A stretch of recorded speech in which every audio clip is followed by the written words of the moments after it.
Welcome to the Tech Egg. Don't get scrambled. Enjoy the video. In this video, I will explain how to add new players in EA Cricket 2007. We will explore the various customization options available to you. You can personalize your gaming experience by creating unique players and managing your team rosters. This allows for endless possibilities, from adjusting player skills to designing entirely new squads. Get ready to dive into the game's deep customization features and make your cricket world truly your own. To begin, launch the game and head to the main menu. Look for a section typically labeled My Cricket or Team Management.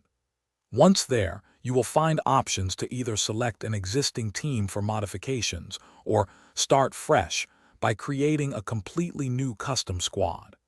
This is your gateway to shaping your ideal cricket universe, offering many choices for team and player adjustments.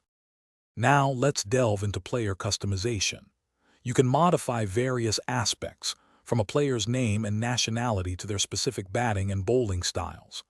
Adjust their skill ratings across categories like batting power, bowling accuracy, and fielding prowess. Furthermore, personalize their physical appearance, including height, weight, and even facial features. There are dozens of attributes to fine-tune, ensuring each player is exactly as you envision. After meticulously crafting your players and teams, remember to save your progress. This ensures all your hard work is retained for future gameplay. You can then integrate these new players and custom squads into various game modes, including quick matches, test series, or even custom tournaments. Enjoy countless hours of personalized cricket action with your unique creations, bringing a fresh feel to every game you play. Thanks for watching. Consider subscribing if I helped unscramble your problems.